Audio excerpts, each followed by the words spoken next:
Welcome to Homesroom. Just like Homeroom, we start off our day getting together with our homies, swapping stories, even a little kiss and tell action. This podcast contains language not suitable for younger listeners, topics about sex and mental health. Discretion is advised. Our views are our own. Let class begin. Welcome back. Interesting episode for you today, and it started out on an even more interesting note, which I should have known because, like, out of nowhere, I had a tiny spider crawling on me right before I let Caitlin into the studio. So it was like weird energy, like starting before it even mattered, and it was like the same color as my skin. So I was like, "Is there something? No, there's not. Is there something? No, there's not. Yeah, there's definitely something crawling on my arm." So that was fun. What's up, Caitlin? How are you? And then I joined the recording and brought only absolutely chaotic energy. And then in real time realized that listening to our theme song is a wonderful grounding practice for me. Like it's gotten to the point we're over 100 episodes of recording Homesroom podcast together. On the evenings that we record this, just being able to like pause and listen to our opening song is like, it's a north arrow when I don't have many of those. So happy to be here, homies. What's up with you? I guess there's like a tiny bit of housekeeping, but like after we got done recording last week, my oldest daughter was like, "You have an indent in your hair from your headphones." And I thought it was hilarious. And I was like, yeah, probably. That's the thing. So like people have noticed how long my hair has gotten. And now it's like gotten to the point where like they're taking liberties with things about my hair and how long it's gotten. So like there's that. So I'm trying to catch up to Caitlin with my brushing my hair 37 times in a mirror with the old-handed wooden brush. I can't help it. Sorry. We've gotten some feedback about that particular thing, and people like commenting about like they've noticed your hair, but more importantly, like, yep, that's a thing that like get it, bro. Like, is one that I got. Trying to think, there was like two other ones that were like random comments about how that being funny. But the thing that neither one of us were prepared for in all of the, over 100 episodes we recorded to be polarizing. Caitlin, like hit us with this like really good soundbite that was on our social media of, hating root beer. And apparently that has been the thing that has gotten people more riled up than anything else that we've done, because everybody is talking about it. Of over 105, 110 episodes that we've sat and recorded together, we have discussed so many topics that would be so openly polarizing. And it turns out the thing that everyone is most animated and ready to like swing on sight on is our mutual hatred of root beer. Both agreeing with us and genuinely questioning, I'm so sorry, I'm questioning our friendship because you don't like root beer and I do. What? Yeah. It's like, I didn't see that coming, but apparently some of y'all love root beer and will ride for root beer, and some of y'all are just like us and you're like, nope, not a thing, don't want it, keep it away, pour it out. Like, for context, Matt, we've had basic conversations about minority communities not being humanized or like seen as lesser than or not given immediate constitutional rights that are promised to other demographics. Yeah. So it's just like, you know what?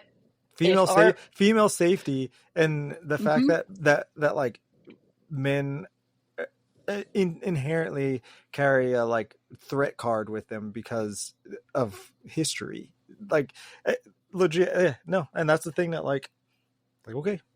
I think it's so much fun too because there's not so much weight behind that very polarizing topic. So thank you so much for all the feedback, but it's just like, all right, well, So the only other thing I can compare this to is not too long ago I did a poll on Saturday. So if you're not following us on Instagram, you need to go follow the Homesroompod at Instagram, because like the Saturday polls are almost always fun, but like the only thing I can compare this one to is the stupid like ceiling light versus lamp light, and that one sparked people way more than I was expecting it to. Like I knew that when I saw it, I was like, yeah, no, I have an opinion about this, but I didn't expect everybody to be like, no, I have an opinion about this. So it's like, okay, that's the only thing I can compare it to is that. And, you know, it seems like based off the responses that I'm getting, more people are getting comfortable answering some of the more inappropriate, you would normally like, I'm going to skip past that one.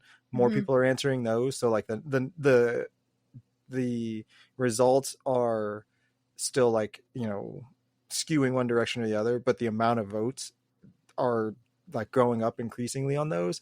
And I think that's fun. Like we did one this last weekend where it was like one of those like bingo cards, but it was like sex position related or like sex situation related. And I was like, are these fun to fill out, or, you know, are they like stupid or whatever? And that was the first time that we like, I haven't seen so many people vote on that kind of a thing on them. So I was like, okay. And then I did, the next one was like when guys are drinking, and like the guy asked the other guy if he wants another drink. And then it was like when girls are drinking, and it was like 3 girls, and then they were making out, and it cracked me up because I was like, clearly a guy made this. I didn't expect that one to get so many votes, and so many votes on the maybe vote. So it's like, okay, whatever. Like this is why we do these, because the results are shocking. So it's just another good reminder, because I see as a content creator on TikTok, mostly consistent across all the other social media platforms that I'm on, there are other content creators that are on that platform saying like, there's content that I've put so much time and effort into like creating, scripting, producing, editing, all of that. And then I just randomly made a 10-second reaction to somebody else's or whatever. And that's what popped off.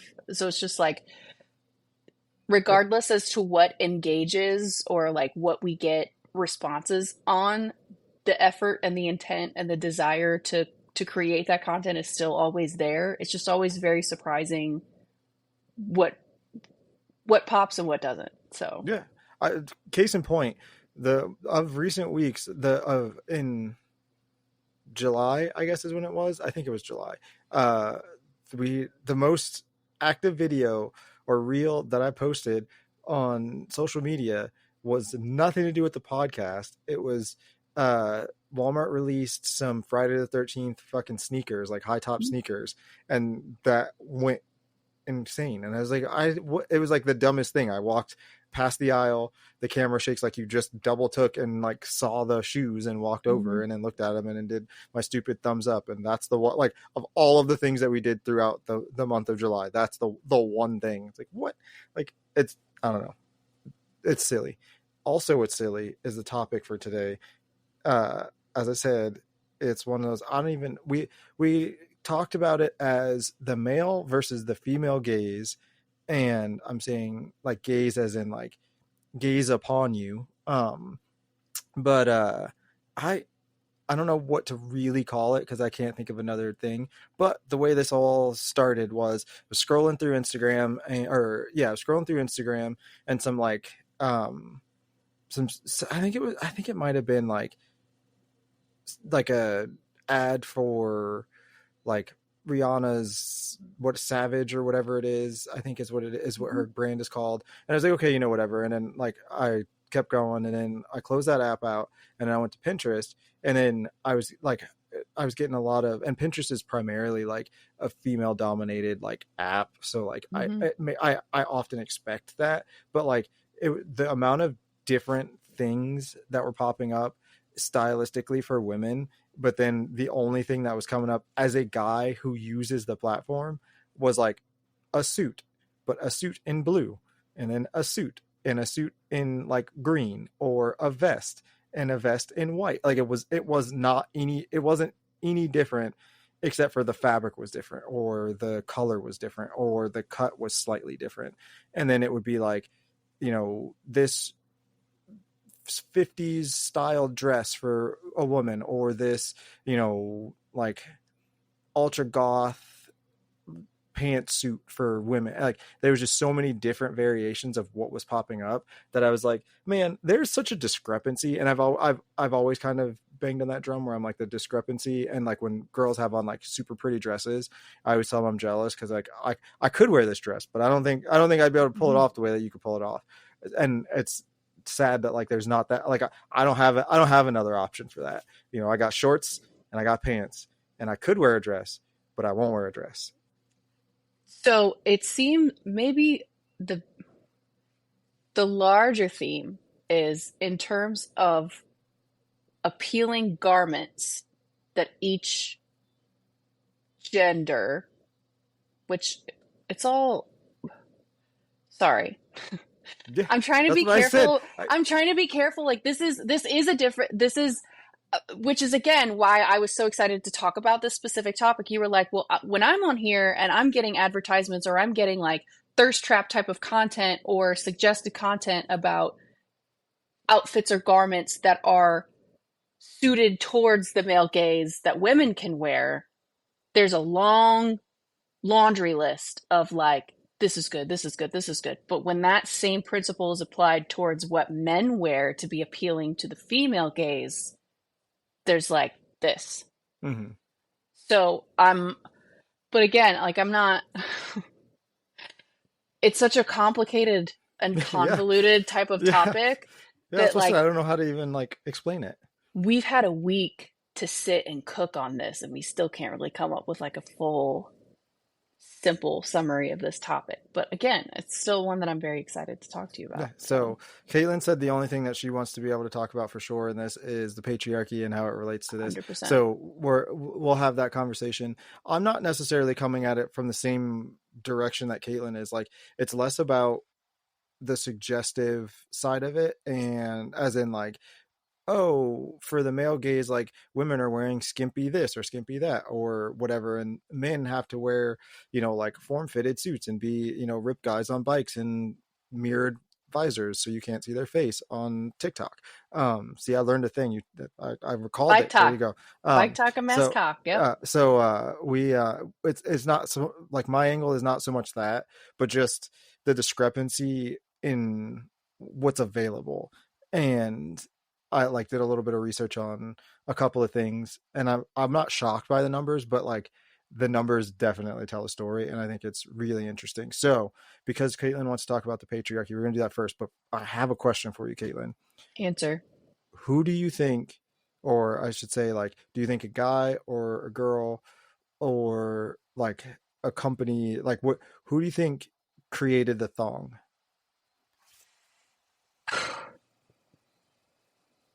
Who do I think created the thong?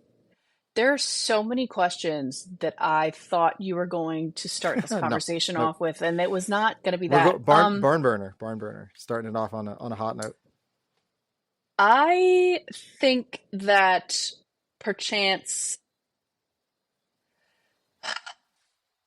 I believe that the thong was created because somewhere along the line it was stigmatized to have panty lines.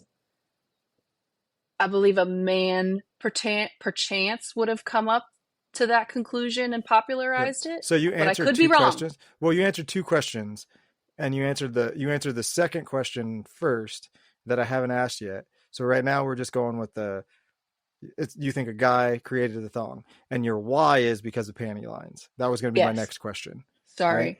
Yeah. So to clarify, a guy did make the thong. That is, you are correct. However, the why has nothing to do with that. It was actually in protest of California's nude beaches and the laws that they were rolling out that they had to be covered. So it wasn't geared towards male or female.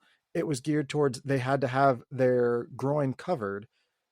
So they improvised a way in which to still be in the least amount of clothing while adhering to the laws at the time. And this was in like the 70s, and that gave birth to what we know as the modern thong in the way that it is used today.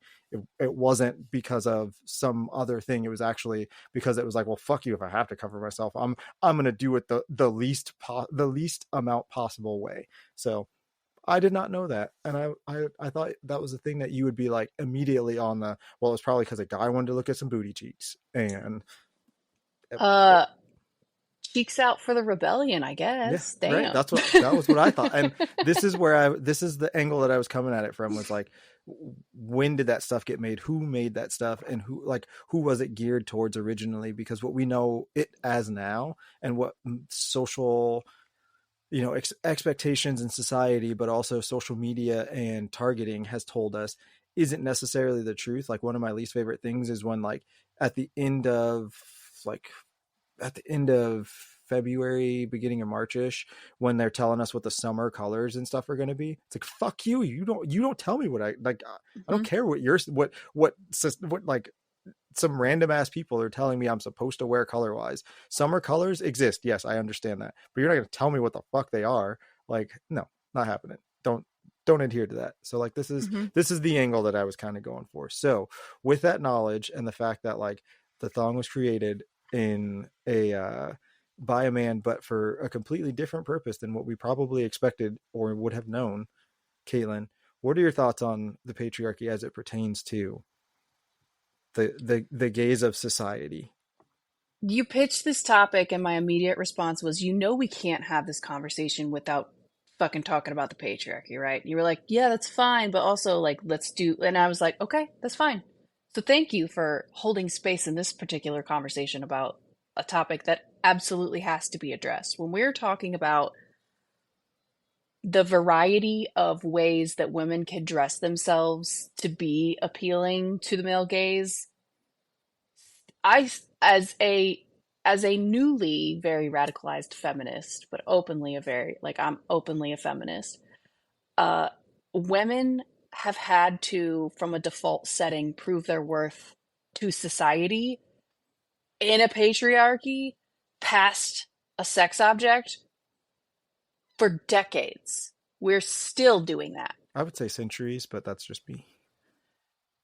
In modern US history, decades, but yes, absolutely 100%. I would say since the fucking birth of time, when the narrative was spun that Eve bit the apple, whatever.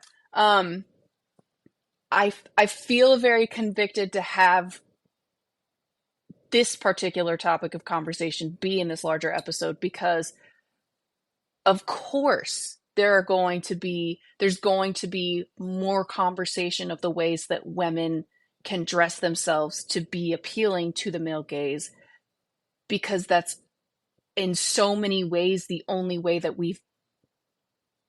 tool that we've had to prove our value to society. We are still fighting for equal rights. We are still, we're recording this episode after CNN just in the last week had an interview with a crusty old man and religious leader who stated it takes no talent to reproduce biologically. What is even the purpose of women? Women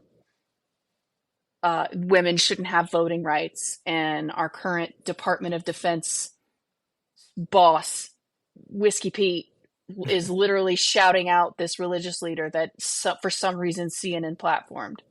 I digress. This is just like well in due timing to the raw emotions that interview has kind of elicited in me. For the longest time, the only way that women have been valued is in service to men. That's the only way that men see us as useful. And I used to be the type of woman that would shy away from this topic of conversation. But the older I get, the more women that I interact with, and now that I'm raising a daughter in today's society, I just see it so much more clearly. If we were raised, or if the roles were flipped, and for the longest time, for centuries or for decades, we were in a matriarchal society, we would be having this same fucking conversation, but the gender and gender roles flipped, right? Yeah. I just think that that's a very important way, like an important thing to point out to this, that not only is it as a symptom of survival for the larger system in place that genuinely leads to harm and violence against women, but also as like a green flag or as like a white flag to our male listeners that like uh man up and introduce yourselves and be a part of this intrinsic conversation because for all of the ways that women have had to fight to be taken seriously, it's almost like the pendulum swinging the other way, and that men are, from what I see, men are like taking ownership of their sexuality in other ways too. And this might be a little bit of a rabbit hole from my initial point. I just think that as frustrated as you initially seemed with the topic pitch of you being frustrated that there weren't as many options for men to dress themselves to be appealing to the female gaze, please also understand that we don't want to be, for so long and so many more of us, we don't want to be even considered or a part of the conversation of being appealing to the male gaze, because for so long that's been the only way that we've even had words to say in a conversation, if that makes sense. Yeah. You wrapped that up well. I think that makes the point that you were trying to make. Yeah, I mean, and that, like I said, that's kind of that was kind of like the jumping off point. Like one of the things that I mentioned to you, and we kind of talked about it. We have a like we have the smut book episode out, and BDSM and all that stuff, and it's like I was like, you could have a dude go out and dress, but like ultimately, like depending on their body type or their style, they're going to look a little village people-y, and that's not what anybody wants necessarily. Or they're going to look like Brutus or whatever his name was from Mad Max, I think is what it was. And he's like the big hairless, like baby looking, like he's a full-size man, but like he looks like he is hairless and has like a harness on him, and it just like it's a throwback from like the original Mad Max, the guy with like the leather bikini. It's just like a new version of him, but like you go out and look like that, and then it's like, I don't, this spectrum is really wide for there to not be like a middle ground that I can accept. And for what you're saying, like it totally makes sense. And I think as far as like, I feel like for guys to think about appealing, it is far less like I think it's less of a like stylistic range and more of an age range. So from like teens to maybe like mid 30s ish, it's about like how fit can I be, because my appeal isn't going to be in what I can wear, it's going to be how good I can look in what I wear. So like I need to be fit, I need to be gym bro, because that's what's going to get me where I'm at. And in that chunk of time is where you're married or whatever. And then from like mid 30s to like early 50s, it's about finding comfortability, and your style changes because you're establishing a life, and your job dictates a lot of what you wear, and your weekend leisure to break free from your job and stressors and the things that you do as a family creates what you want. And that's about the same time that women are finally identifying what they want, so they could give a shit less about what you're wearing, because they're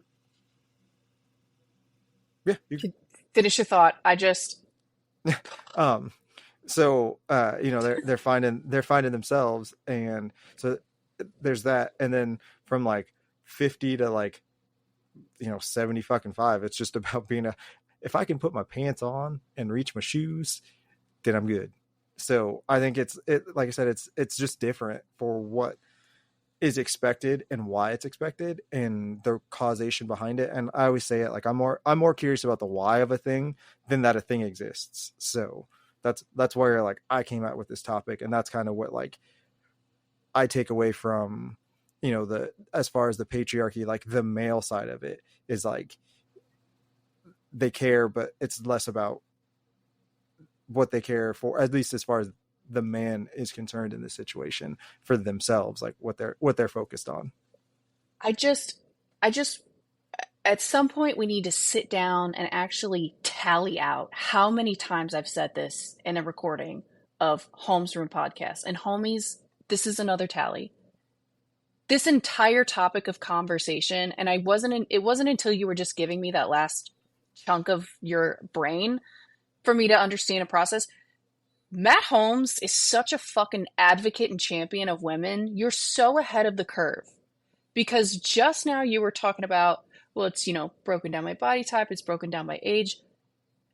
Sometimes it's not even broken down at all, because some men just feel completely entitled to being the object of desire from a female, that they don't give a shit what they look like. They don't give a shit what they bring to the table. And that, homies, is why Matt Holmes has so many cool female friends and a wonderful wife and is a champion of women and an actual advocate for women, versus why Matt Holmes is a fucking incel. Okay? Yeah. I've seen so much more content, and maybe it's just the specific type of algorithm stuff that I'm tapping into. The fact that you even want to have this conversation with me means you're so far ahead of the curve. Right? Like some men aren't even self-aware enough to even be reflecting upon, I want to dress a certain way. How can I, these are all my options to even be appealing to the female gaze. How can I change myself, or what else can I do to be appealing to the opposite gender? Some men are just, here I am, gimme. Yeah. I was standing, like I said, I work at a school, but I was standing there and the dads were dropping off like kids and whatnot. And I was standing next to one of my coworkers, and I was just like I'm by no means am I like ripped or anything. Like I'm an athletic, like I'm whatever they call it, skinny fit, I guess is what I would call it. But like, it's just like looking at some of these dads, it's like I'm in so much better shape than. And my coworker turned around immediately and was like, yeah, and women are supposed to be, and just like, I mean, both fucking barrels, let me have it. And I think she thought I was going to be mad or I was going to take it personally, but I was like, no, I mean, I agree. But that's the point, is like watching all these dads that like, and I know what the moms look like. So it's like, homie, like, comb your hair, like just I don't care what like your body type is, but minimum like act as though you are going out in society and you want your wife to be like, yeah, that's my fucking man. Don't fucking sit there and be like, what?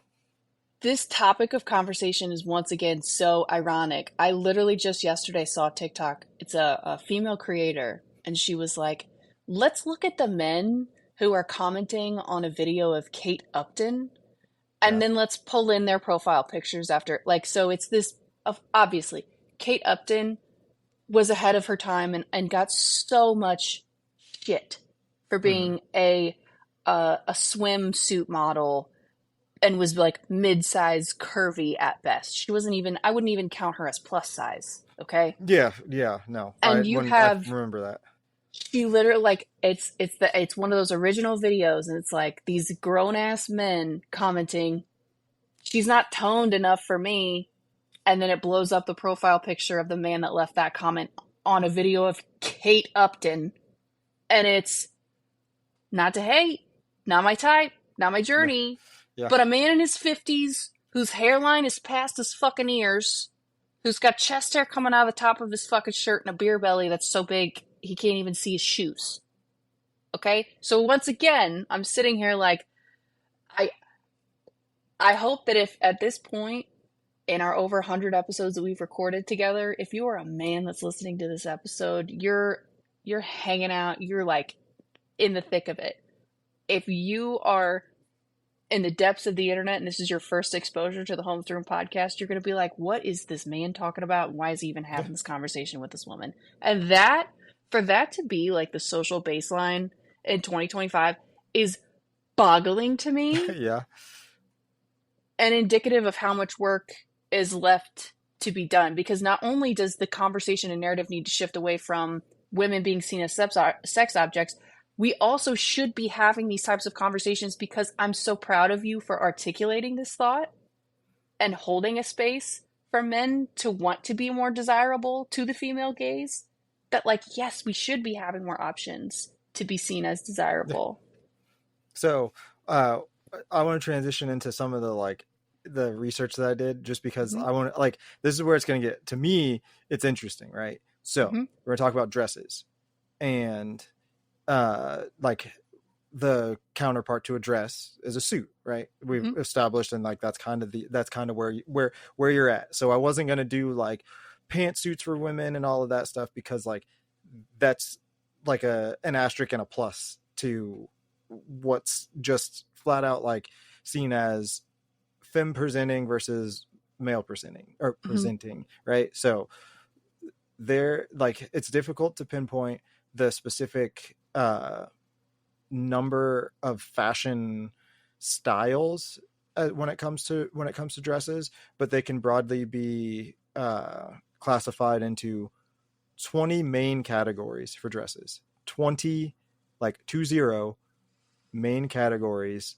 for just types of dresses, like stylistically. A-line, Yeah, sweetheart yeah, neckline. no, yeah, Yeah. well, exactly, not even that far yet, but like, Oh.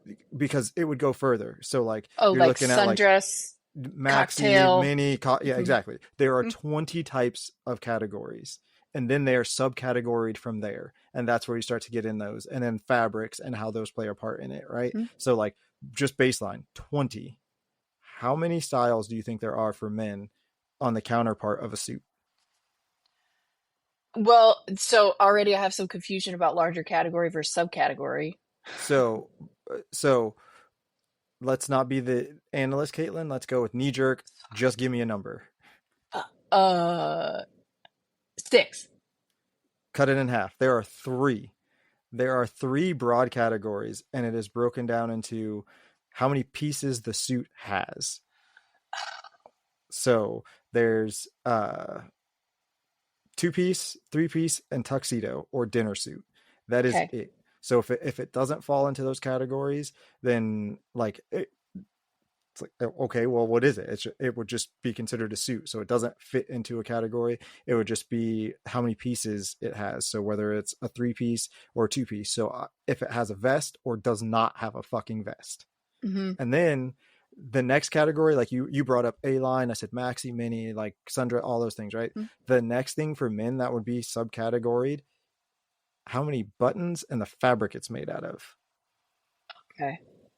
So we're already like not even in the same ballpark just for like the simplest garment to go out in.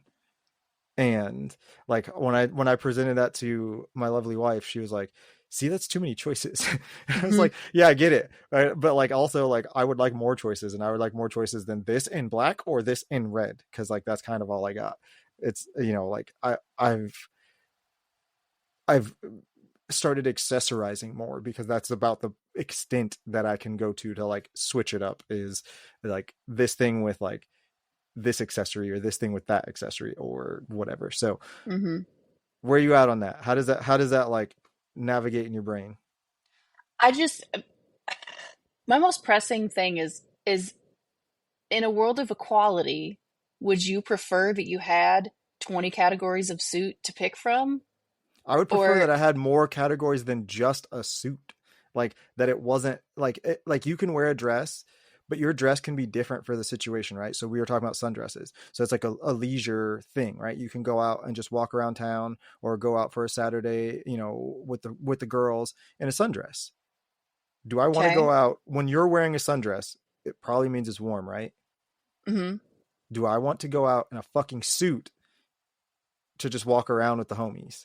No, but maybe like golf shorts and a polo, But is that the same level of a like, sundress? yeah, like are is it does it equal the same like thing, you know what I mean? Like, because that's casual. It is not, it does not look as, and that's where this came in, and why we ended up talking about the male versus female gaze, because like that's where you went. I would never be caught dead in golf shorts and a fucking polo, because that's not my style. Doesn't matter what's going on. Like I wear like Dickie shorts and Mhm. like dependent, like maybe a short sleeve button up, something like that. So like that's the closest I can get, but it's still derivative of two different styles, not Dude, in itself. I can't, for the life of this conversation, I'm really trying hard to just shut off the sociology part of my brain.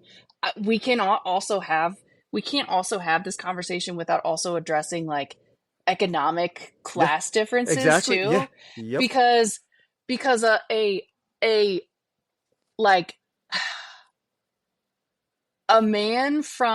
a white man from a wealthy suburb of like Yep. a larger southern city is going to have such a different response than Matt Exactly. Holmes from Kansas. I'm not from Kansas, but yeah, you keep doing that to Sorry. me. I'm not from here. Uh, I'm from Yeah, Maryland, other side of the but country. you know what I'm talking about? Like Yeah, it's just yeah. like like you sorry, you're in good faith trying to have this like basic conversation and I can't stop. I can't help But that's why I was so pull it up from the frustrated when we 1,000-meter pitched it. lens. Like Yeah, the patriarchy, economic instability, economic yeah. differences of like Yep. And that's why this is so frustrating, because it's like, in order to, and like, but for you, and if you took that same conversation, right, that same information of Caitlin from, whichever generation of life you want to look at yourself from, and you transplanted that thing with somebody from an equal or opposite, right?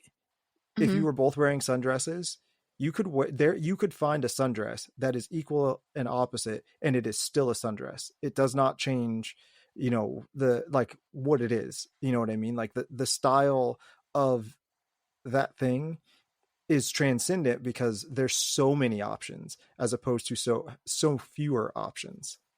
But whose fault is that? That's what this conversation is about. That's why we're having this conversation, because whose fault is that? Where does that come from?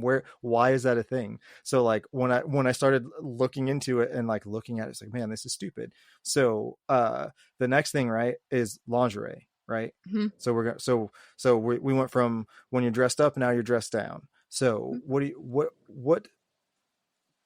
how many categories of lingerie do you think that there are for women? Uh, shit.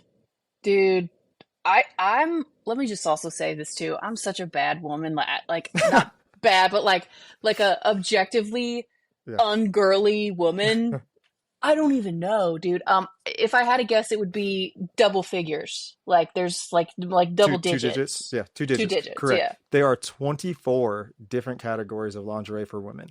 I can't even think of like two, dude. So women's lingerie encompasses a wide variety: sleepwear, delicate fabrics, and comfort and aesthetics. So like it kind of depends, but like it includes bras, panties, camisoles, shapewear, and nightwear, baby dolls, nightgown. Like there's so many different things, right? So like the categories that they get broken down into, and then there's subcategories in each one of those categories, right? So when you flip it, how many categories of men's lingerie, and like I said, bras count, underwear count, like all that stuff counts. How many different categories do you think there are for men? 10? 6. And a lot I of can't them, even come up with 6 for women, dude. yeah, so a lot of them are basically the same thing. They just broke like they gave them their own category, even though for women it would be a subcategory of a thing. So it's briefs, boxer briefs, trunks, thongs, or jock straps. And like that it literally and boxers are the like, but again, boxer briefs and boxers could kind of be under the same thing, or briefs and like what, and do jock straps really count one way No, or they the other? But don't. like, That's yeah, that's yeah, that's we're not like I'm yeah, brain broken at this conversation and the numbers the things that you're telling yeah, me right now, Matt. yeah. Jock straps, I told you. we're not having a conversation about football fucking shoulder No, pads. no, Jock straps that's shouldn't jock even straps. No, be jock straps don't. That a jock and a cup are two different things. A jock strap is the garment. A cup that goes in it is a different thing. okay. So a jock strap is literally where, like, essentially the straps would go under your thighs, around the top sides of your butt cheek and then back around the outsides of your hips, and just have a little pocket for your member in the front. Okay. And where a jock strap comes in for sports is it's the same design, except for it's got a pouch for the pouch is for your cup. But even like all of the categories that you're telling me are just like different types of fucking underwear that you'd still wear under normal clothes. When we're having the conversation about lingerie for women, that's a completely different fucking outfit. Correct. That's a whole outfit by itself. Yep. And this is what I got when I searched for lingerie for men. These are the categories that I was given that come up. And it was like images of fancy versions of those things, but still those things. And it's just like, this is wild. This is why I wanted to have it. So we're going to switch from that, right? Now we're going outside. We're just hanging out and it's bright outside. Caitlin's going to reapply her sunscreen every hour so she doesn't end up a little red this time. How many different sunglass types do you think that there are for women just in general? Sunglasses? Yeah, sunglass types. Okay, so maybe the under topic of this whole conversation is just Caitlin's bad at fashion, because I've been wrong the whole fucking episode. It's even better to have this conversation. For women, 12. Close. You were there. You said that, and then there are 11 different types for women, and I had them listed, but it's stupid. Like, I'm not going to list out all the sunglasses types for women, but like, understand that like you also have to add another asterisk to that, because there's a lot of the styles that are equal that are for men that women could equally choose and pick. They wouldn't have to pick just those, but there's the styles that are specific to women. Like, you're not, like, if a dude rolls up on you in some cat eye sunglasses trying to holler, I don't know that you're going to respond to him the same way or expect the flirty to actually be flirting, depending on the situation. So like, there's that. But how many different types of sunglass types do you think there are for men? 6. 9. So that's one of the closest ones that I've come across. Is a lot of the sunglass types, like the top 7 are in both categories, and then there's like 2 styles that are for men, and then the rest that are 2 styles for men, and then 4 styles for women that are specific to each one. So I'm sitting here pondering this, and this is what I don't understand. If the larger conversation is how unequal the fashion industry is between men and women, but also every classic designer that I can think of is a man. Yeah. It's wild, right? So let's talk jewelry for a second. Oh, fuck. How many different ring types do you think there are for a man? I know. Let me just say, David Yurman is single-handedly doing his work to close the divide on this one. I would say 5. There are 7 types for men, right? Okay, so 7. How many do you think there are for women? Rings, period? Yeah. Ring types, yeah. Ring styles. Oh, I mean, even if just like talking about engagement rings, for fuck's sake, Matt. Yeah. 40. Yeah. There are 11 different styles, because engagement ring is its own style technically, because they're subcategorized of styles of engagement rings. There are, so like, yeah, it's like little things like that are stupid. So I had to find the other one that's really funny. It's on my phone. I don't have it on my so how many different types of shoes when it comes to women compared to men? 25. You are actually correct. Women have 25. Men have about time. 1, 2, 3, 4, 5, 6. There are 6 different styles, and then they're subcategorized from there for men. So 6 different styles and like 25 different styles for women, and a lot of those stuff. Is it a difference of language and specification of women as No, consumers versus anything else? nope. It is because so like a men's dress shoe, there is one style of men's dress shoe, and I guess I shouldn't say one style, but there's like only two or three different styles of men's dress shoes, and it comes down to differences in like, are there laces, are there not laces? There's not a variation of Oxfords, not brogues. Exactly, right. So there's that, and it's the design and the stylistic way in which they're manufactured or made originally that gives them their category. And women have different options like flats. Men don't have flats. That's not a thing. There are heels, pumps, and then boots, and like whatever other, I can't remember what the other one is because I closed my phone. But there's so many different categories, and then if you went even further, there's subcategories inside those categories of Yeah. what you can do, and men have subcategories in there, and that's where they get their numbers. But it's just it again goes back to what I was saying before, where like those categories are only broken up into material, not style. The material changes what they are, whether they have laces or whether they have six aglet or six eyelets or like two. And it's so interesting to me that that's what it is.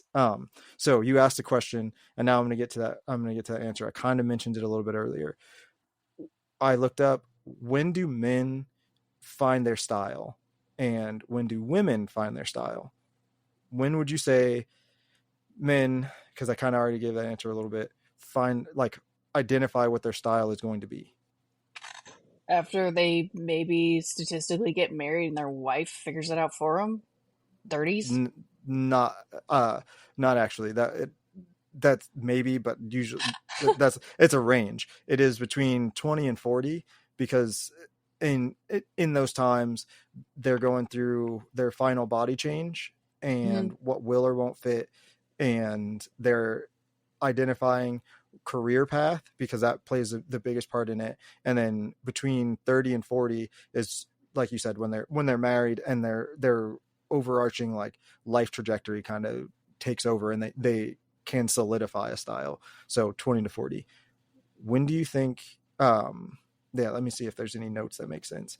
Yeah, like, so for men it just says like it often involves investing in like high quality basics like tailored blazers, well fitted jeans, and classic shirts, because that's where when they're deciding that. So for Okay. women, when do you think women identify their style? I don't believe there's a way for me to give an unbiased answer to this. My immediate knee jerk reaction is we never do, because as soon as we think we do, we like get pregnant, have a kid, and then our body completely up and changes. Uh, if I had just a general age response, it's maybe Mm-hmm. somewhere in the 30s. It is in there in your 30s, and the reason is, or the reason given by the study is, confidence and a stronger sense of self is usually discovered in your 30s. So yeah, like I said, this conversation, and when I think about it, I didn't approach it from the same side that you did. My thing was like, this shit just doesn't make sense, and I can't like it can't I can't be seeing this information as incorrectly as I feel like I must be seeing it in order to be coming to the conclusion that I'm coming to. And then all I could find was information telling me, no, there is a discrepancy. And it's weird that, like you just brought up, if men are primary designers in fashion and dictating what things are here, why are there not more options? Like, we had a conversation, we went to a party over the weekend, and I was wearing a vest and a tie, and no, I wasn't wearing a vest. I did not have on a vest. I just had on a shirt and a tie. And somebody gave me a compliment, and they were like, I love a well-dressed man. And I was like, yeah, I'm just getting ready to, talk about this thing, because that's kind of all we have. And then somebody else showed up in a vest and tie, and they're like, oh, another well-dressed man. And I was like, see, like this is what we could show up to. The theme of the party was sexy funeral. And that's what guys were showing up in unprompted, was vest and tie, suit and tie, shirt and tie, because that's like, what else? Like, I was going to go the extra mile, and I didn't, because Courtney dressed more like conservative than I was expecting her to, but I was going to do like some leather straps or something like that and add to it. But I was like, well, if you're not going to go that far, then I don't want to be like, if we obviously are going here as a couple, I don't want to be past what you were doing, because then it just seems strange. So I'm going to tailor my outfit to what you're wearing. But at the same time, we were talking about the male corset, and it's almost like a vest, and it's form fitted, and those things are pitched as costume, not as something to wear. It is a costume item. So it's and then again, very specific to a specific body type of men. Exactly. And that's where I was like, it's so silly, because like you have to be a certain thing in order for some of these things to work. But like that was the thing. Like we talked about that, and I was like, I've seen those, and I thought about getting one, but at the same time, like, I don't know if I would have to go somewhere where I could try it on and see sizing and like how they actually fit before I would commit to buying one, because like I'm broad shouldered, and a lot of times shit that's not made for broad shouldered people, but like larger people, it just doesn't work. It doesn't fit right. And I could, by the end of the night, my shoulders are on fucking fire because they've been like pulled back in a weird way for so long, and that sucks, or pulled forward in a weird way for so long. And I'm not here for that shit. Not doing that. But yeah, let me also just throw out one word 51 minutes into this episode and just maybe throw a wrench in the whole conversation, because I'm sitting here pondering, like, yes, maybe so much of this has to do with like traditional gender norms and the way that both and again, gender's on a spectrum where it's very reductionist for us to have this and only talk about male versus female gaze. But again, this is a very convoluted, complicated. So please, if you don't identify as one or the other, this is just male presenting, female presenting things, that these two genders that predominantly dominate the fashion industry in general. How much of this is male gaze, female gaze, and then, we start talking about these categories, subcategories. Let me just throw out this word: capitalism. Yeah. Yep. Yep. Consumerism, overconsumption type of thing. Like, yeah. I'm brain broken at this conversation, dude. It's so wild. And the thing, I'm glad you brought up what you brought up about gender being a spectrum, because that's the thing that, like, the only way that I can say throws like a giant, like a giant, green flag in what's becoming like acceptable, in my opinion, is the fact that like that gender spectrum, those finding themselves not on one end or the other, are creating styles that then are like, damn, I could wear that because I could pull that off, and like I could incorporate that might be a little bit too far for me, but I can do that. Like, one of my favorite things is like harnesses worn as like regular fashion now, like, because it you could put a harness on a white fucking t-shirt, and now for some reason this white t-shirt seems higher scale than it should, and literally it's a Hanes fucking white t-shirt, you know what I mean? It's so interesting. I have like a leather strap shoulder, it looks it almost looks like a shoulder holster, but it's suspenders, and like it is like the silliest thing, but I was like, you know what, I'm gonna get one of those, and I think it looks really good, but I wouldn't have had the like, you know what, that looks really good, and I'm going to get it, except for the fact that I've seen people wearing them, and it's like, okay, but also I'm not like, when I initially saw them, it was always big lumberjacky looking dudes that like, I was like, I don't think that I could pull that off, and then I saw a slightly smaller person. I don't even remember if it was like a gender fluid person. Like I just remember they were a smaller framed person, and I was like, you know what? I could wear a white shirt, and I could wear those suspenders, and I could pull that off. And like, I definitely did. And it's like, honestly, I'm pretty sure, I don't know if I posted that to the Homes Room Instagram. I think I did. And it actually, I want to say, I think I've seen a picture of you in that. Yeah. And I like it got good responses, and it was like, hey, this thing did work. And that's the conclusion that I've come to is, it doesn't fucking matter. Wear what you want to wear. And if you find yourself like drawn to a thing because you think you're going to look good in it, and then you get it and you don't look good in it, and it doesn't serve you, donate it. Say, hey friend, do you want this? And if you find something and you're like, damn, I think I could pull that off, and then you get it and you're like, I fucking love this, own that shit, because confidence is sexier than anything else. So let's focus on that part of it, not the part of it where it's like, well, I can't wear this because of XYZ. So I don't know. That's what I got. Listen, as a woman in her 30s who is still trying to play and figure out her sense of style, I'm like, I just now started to get, and I only grabbed this because my jewelry dish is sitting here. I really love wearing very feminine outfits, but also wearing very like masculine jewelry, Mm-hmm. uh, or vice versa, wearing very masculine clothes with very feminine jewelry. I have still also existed very much in a space where it's two genders.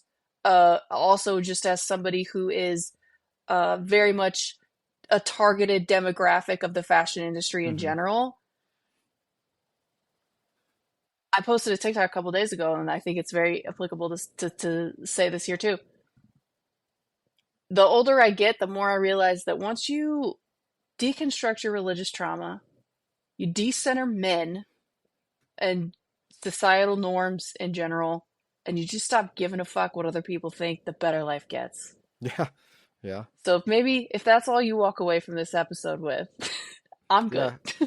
Like I said, when I pitched this, and I was like fuming because I was on Pinterest for like fucking 30 minutes, and I was like, I have a like, I don't know if you ever actually ended up going to look at it, but I have a board that's like, it's called fit, and it's literally like fit for him, and then fit, and Mhm. then a subcategory of fit for her, and it's things that I think like stylistically are like cute or would look good. I don't know that Courtney would ever like wear them because it's not necessarily her style. It's something that I think would look good. So like it's something that I can draw from and be like, oh hey, like I think that this looks good. So if she asked me what things, you know, do you like, I have something to draw inspiration from, to be like, oh, I like Mhm. this, let me show you that. Or oh, this fabric, like this print, I think would look good on you for whatever. Like I'm trying to build a catalog of those things, as well as things that I like, that then she can look at and be like, oh, I would like that, like I think you would look good in that, or you could pull that off. So like it's a thing that I'm actively like trying to decipher. So as I'm doing that and seeing like, again, the same exact fucking picture that could or could not be AI fucking generated, that looks like Dude, the same suit just in a different color, it's like, man, I'm getting fucking annoyed. Like, you know, and this is why like a lot of times like Etsy and shit like that is my like, oh, let me go look at this person's Etsy page, because they might have different things that like fit for different body styles, because these people are actually out here creating things for everyone, not just creating things for money. I've clearly my Adderall's worn off for the day. You just said that, and I have like 45 different thoughts. First and foremost, don't even get me fucking started on AI right now. If we recorded that old AI episode that we did like months and months ago, it would probably be a completely different conversation. Number two, yet again, I'm just a girl on a podcast with my friend Matt yelling about how much of an advocate towards women he is, because he's sitting here not only using Pinterest for himself, but he's using it for his wife too. We love to see it. Uh, but yes, I'm completely brain broken by this conversation, and now I just feel like I need to fall down like 45 different Google rabbit holes. Yeah, exactly. That's what happens. That's what literally what happens. I also want to say, like, keep an eye out for our solo episodes. I started working on mine. I'm super excited about the conversation I had. I expected it to be I'm doing mine really interestingly, and I don't want to talk about specifically like how I'm doing it, but I will tell you, for what I thought was going to be a conversation trying to like iron this out as like a 30-minute conversation, ended up being a 2-hour fucking conversation, because the conversation that I was having is literally that like that deep and has that much like meat on the bones, that like the questions just kept flowing. So like I'm super excited, and I got more to go on that. As soon as I get those taken care of, we'll start dropping those. I haven't decided when or how. Caitlin's gonna have some ideas, and you know, put out some solo episodes, so keep an eye out for those. We are coming into, you know, the like middle end of August, which means really soon we're going to have some Halloween episodes that we got to record. So if you got like things you want us to talk about, if you're like a spooky person and you have like oh, you guys would totally like, this thing. I'm not saying that Caitlin should watch a movie every Halloween and be subjected to a horror movie, but why did you just put that out there? Because it's funny. And that was the thing that like we one of the things that we got feedback from is how funny the buddy watches were. And if we're gonna do it, we gotta do it. But also, we don't have to punish Caitlin. We just have to make her squirm a little bit. But like I said, if you have ideas for that, I think the most awkward time for us to try and plan episodes is like from September to October, and then October is good, and then it's that like short stint between like October, like Halloween, and like beginning of December, where it's like, I don't know what to talk about. What is important? So give us some ideas, give us some topics. You can comment on YouTube, you can comment on Spotify, you can DM, whatever you got to do, TikTok, Instagram, Facebook. There's an email, all of the stuff. Do that. And I think that'd be awesome. What do you think, Caitlin? I am once again flabbergasted at a conversation that I had here on Homesroom with my homie Matt. And again, thankful and appreciative, because like obviously I'm a vocal processor, and like these are things I've never even considered in my entire life. So if you also had a moment like that in this episode, please give us some feedback so I feel like less of a freaking weirdo. Yeah, and with that, bye. The bell is about to ring. If you want to drop us a voice message or simply ask a question, you can do that by clicking the link in the show notes below. Be sure to leave us a 5-star review. It helps more people find us. Theme music by Kinsey. More music available on Spotify. Remember, every day is a class. Go learn something. On the next episode of the Homesroom podcast. No, talk your shit. Talk your shit. You have a mic.